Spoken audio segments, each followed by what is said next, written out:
Stanley grabbed the sailor's shirt tail and dragged him down behind the timbers with us right as choo choo choo choo choo choo choo choo. Bullets pounded the bulkhead behind us, and another Japanese Zero zoomed overhead and disappeared into the smoke. I blinked at Stanley and the sailor huddled beside me. They were both okay. They hadn't been hit, but the sailor would have been if Stanley hadn't been there. If it had only been me, the sailor would have been chewed up by tracer fire while I crouched frozen with fear. It was Stanley and the bullies all over again, only this time it had been life and death. "Hey, you okay?" Stanley asked the sailor. The sailor shook his head slowly. His eyes seemed to be on something 2,000 miles away in California. He muttered words I couldn't understand. "What's he saying?" Stanley asked. I leaned in close and listened. "He's saying 3 hots and a cot," I said. 3 hots and a cot. 3 hots and a cot, over and again. "What is that?" Stanley asked him. "What does that mean?" The question seemed to break the sailor's trance.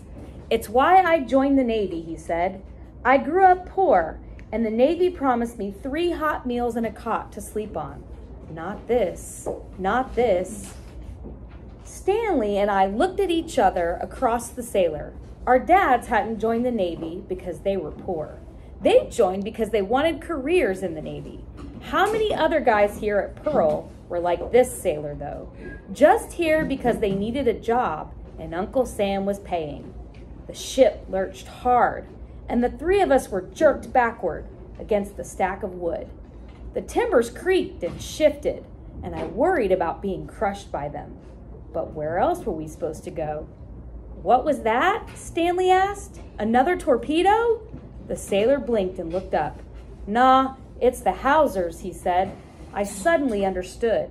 The ships parked around Ford Island were tied to concrete pillars with big, thick ropes called hawsers. Usually those ropes hung loose as the ships drifted gently in the water of the harbor. But now that the Utah was tilting, its hawsers had stretched taut, jarring us all as they caught.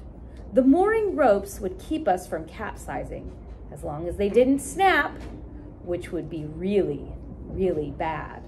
When ropes that big snapped and whipped around, they would cut a person in half. I held my breath and waited. The Utah groaned and strained underneath us. The stacked timbers shifted and squeaked. The smokestack and conning tower high above us tilted at a dangerous, unnatural level. But the ropes held.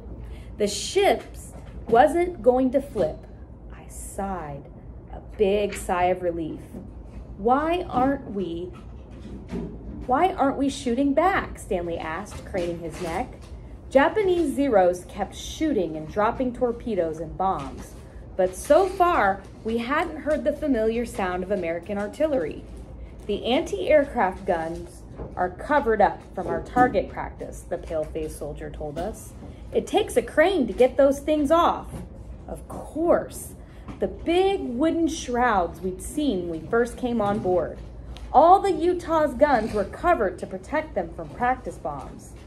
I peeked out at the desk and saw 3 white sailors and 2 black sailors trying to lift the protective box off one of the guns, but it was too heavy. I did a double take.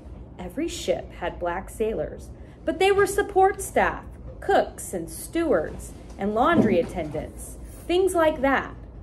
I knew that these black sailors were not trained for combat and not expected to be on deck in the middle of a fight. But here a couple of them were trying to help their ship's guns firing back. They didn't have to put themselves in harm's way, but they were doing just that. What I wanted to know is, where are all our planes? The sailor next to us asked. Stanley and I looked at each other in horror, both of us clearly thinking about our dads. It would have taken my dad and Mr. Summers only a few minutes to run from our houses to the airfield. Mr. Summers and his crew would have gotten a Warhawk prepped and ready in no time, and Dad should have been in the air by now, hunting Zeros, unless... unless they'd both been killed right away when the bombs fell on Nob Hill.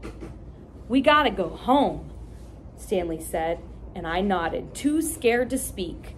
Before either of us could move, there was a sound like a giant whip cracking. Whoopsh! A stack of timbers on the other side of the deck exploded like a bomb had hit them. But there was no fire, no smoke. There was another whip crack sound and screams, and the Utah lurched and started tilting even faster than before. Oh no! The hawsers had snapped. The Utah was capsizing. Abandon ship! Somebody cried. Abandon ship!